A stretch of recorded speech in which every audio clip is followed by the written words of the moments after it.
আরে রানা ভাই, কি হয়েছে তোমার?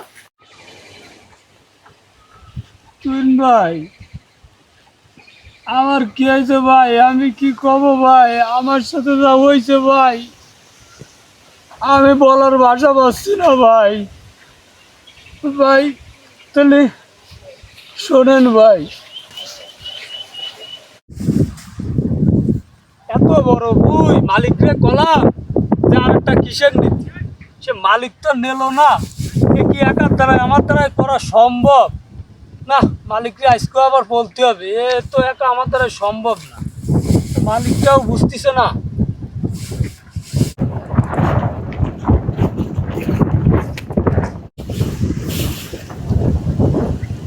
মাসুম না, এ মাসুম, জি ভাইজান। এ ভাই দাঁড়া।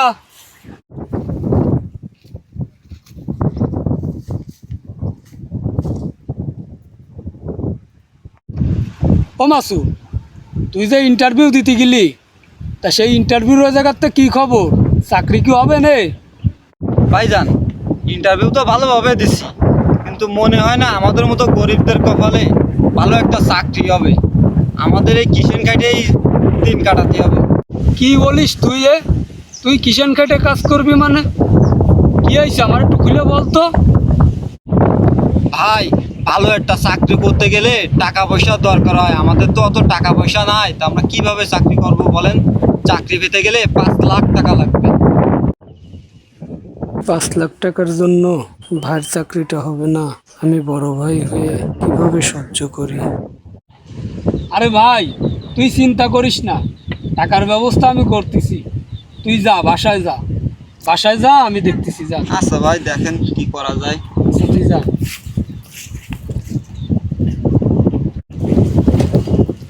এতগুলো টাকা কোথায় পাই? আমি খাই পরের মাঠে কিষেন দিয়ে থাকার মধ্যেই আমার একটু ভিটে জমি আছে। শুনেছি ইলিয়াস ভাই তো টাকা দেয়, তা উনি তো আবার কাগজপাতি ছাড়া টাকা দেয় না। তা যাই দেখি ইলিয়াস ভাই তারে হয় কিনা টাকা পয়সা।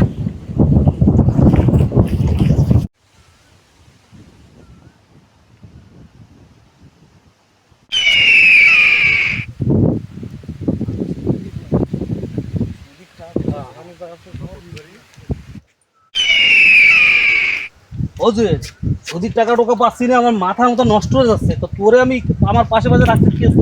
তুই কি কালেকশন করবি না? পান দে তাড়াতাড়ি, আমার মাথা নষ্ট হয়ে যাচ্ছে। মামুন সাহেব, তাড়াতাড়ি পান দে তুই। টাকা পয়সা নিয়ে আপনি চিন্তা করেন না। টাকা পয়সা কে আদায় করতে তো আমার জানা আছে। আর টাকা যা লাগে দেবো, তুই খালি শুধু লাগাই দিয়ে থাকবি। ঠিক আছে মাদুন সাহেব, তাহলে চলেন। আপনার যে ওই যে সাইডে কাজ চলতেছে, হ্যাঁ, ওই প্রজেক্টের কাজটা দেখি চল, কি ঠিক হয়েছে কিনা চল। চলেন। চিন্তা করার কোনো কারণ নেই, আমি তো আসি। আজ আমি উঠে দিবানি, আমি উঠে দিবানি, আপনি খালি আমার মাথায় হাত দিয়ে রাখবেন।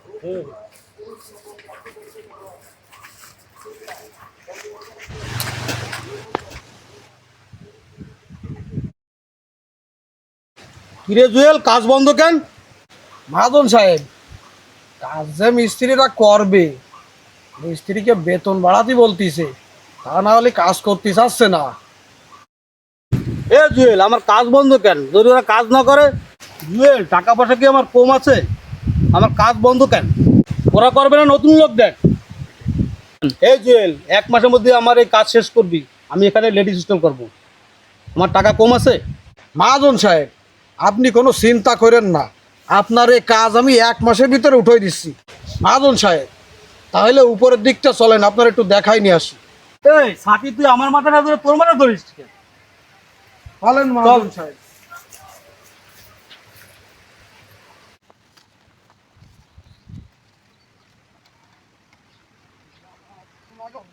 এ জুয়েল, আমার এই কাজের দিয়ে 12টা বাজে গেছে। দেখ, বিল্ডিং এর ছাদের রড মড সব জং ধরে গেছে। এই বিল্ডিং কি টেকবে? এর যে অবস্থা, কালকে তো লোক ঠিক করে কাজ শুরু করবিস।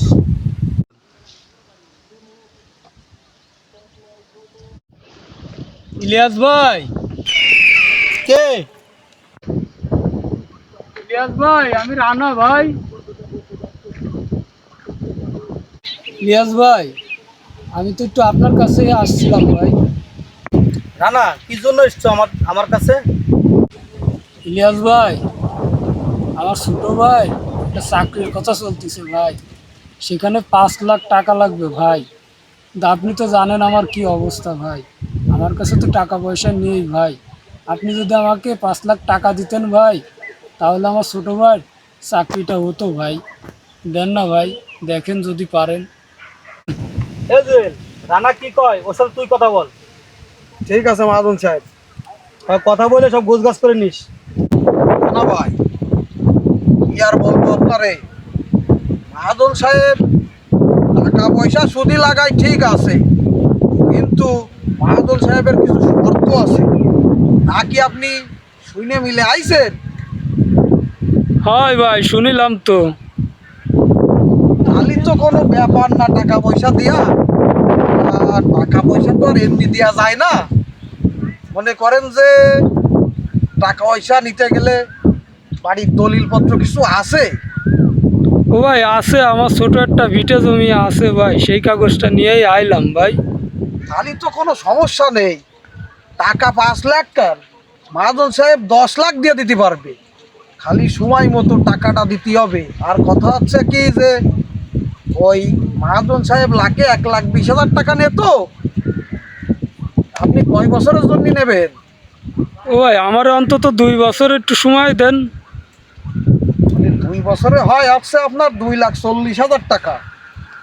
তাহলে মহাজন সাহেব রানা 2,40,000 তো তুমি 2 লাখই দিয়ে নে, আর বাদ বাকি ওই জুয়েলের কাছ দিয়ে বুঝ করে নিয়ে নে। মহাজন সাহেব আমি বুঝাই দিচ্ছি, আপনার কোনো টেনশন করা লাগবে না, আপনি তাহলে যান। আমার কিন্তু আবার অল্পতে পেট ভরে না, তুমি কিন্তু একটু ভালো করে যাও। ঠিক আছে মহাজন সাহেব, আপনি তাহলে যান, আমি বুঝাই দিচ্ছি সব। না ভাই, আচ্ছা তাহলে সব শুনলেন তো? জি ভাই। টাকা কিন্তু আপনার 2 লাখ দেওয়াই লাগবে। 2 বছর যদি পার হয়ে যায় তাহলে কিন্তু জমি সহ নিয়ে নেব, আর বাড়িতে ঘাট ধাক্কা দিয়ে আপনারা কিন্তু বের করে দেবো। জি ভাই, আচ্ছা ভাই। ওই টাকা পয়সা অনেকে নিয়ে মিলাদ খাইয়ে মোল্লা চেনে না, এই জিনিসটা যেন হয় না। আচ্ছা তাইলে ভাই। কিন্তু মহাজনের সাথে আমার সাথে কিন্তু খারাপ কেউ হবে না, কারণ আমি কিন্তু ওর ওই জায়গায় কর্মচারী। তাহলে বোঝেন, টাকা না ফালি মহাজন আমার পরে কি এর ঝাড়বে, আর সেই ঝাড় কিন্তু আপনার পরে দেবো ভাই। তাইলে আপনি কাগজপাতি রেডি করতে লাগেন, সন্ধ্যার সময় আমি যাই টাকা পয়সা আর কাগজ নিয়ে আসবো। আচ্ছা ভাই। ঠিক আছে ভাই। ভাই তাহলে আমি আসি ভাই। আসসালামু আলাইকুম। ওয়ালাইকুম আসসালাম।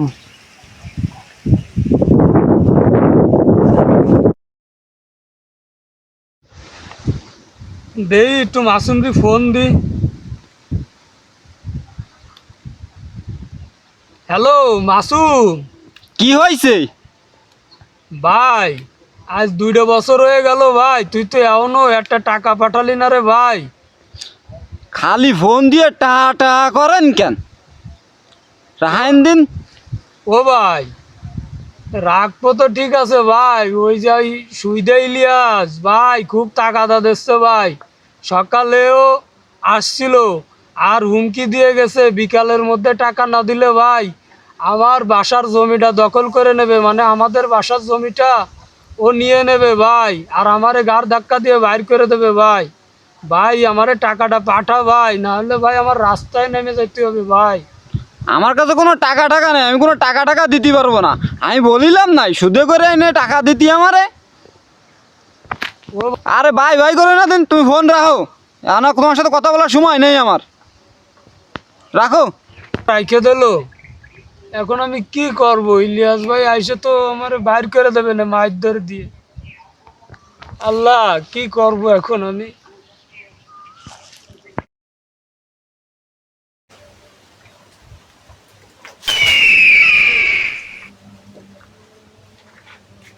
ভাই আসসালামু আলাইকুম। ওয়ালাইকুম আসসালাম। ভালো আছেন ভাই আপনারা? এ রানা, টাকা পয়সা দিস না, কারণ 2 বছর হয়ে গেল। কথাই কি ছিল, টাকা পয়সা দিবি, তা না হলে বাড়ি ছাড়বি, কথাই ছিল। টাকা কই? ভাই ভাই আমার ছোট ভাইয়ের চাকরির জন্য টাকা দিছিলাম ভাই, সে ছোট ভাই এখন ভাই চাকরি করে কিন্তু আমার ছেড়ে না ভাই, একটা টাকাও পাঠায় না ভাই। ওই শুকনো কথাই ছিঁড়ে বেচবে না নে।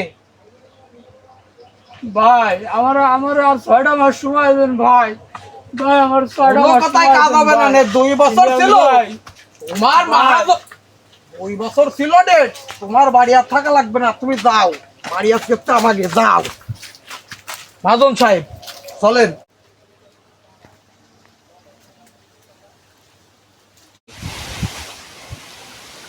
ভাই শুনলাম তো সব ভাই।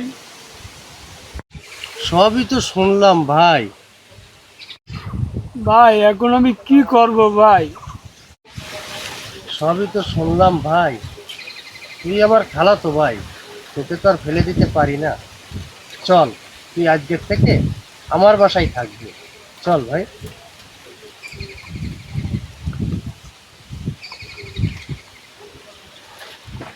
ভাই, টাকা ও স্বার্থের কাছে মানুষের ভালোবাসা মূল্যহীন।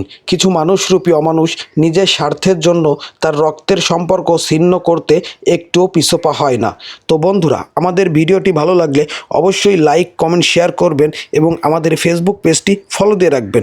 পাশাপাশি আমাদের ইউটিউব চ্যানেলটি সাবস্ক্রাইব করে পাশে থাকবেন। আপনাদের ভালোবাসা এবং সাপোর্ট পেলে আমরা আরও নতুন নতুন ভিডিও আপনাদের উপহার দিতে পারবো। ধন্যবাদ।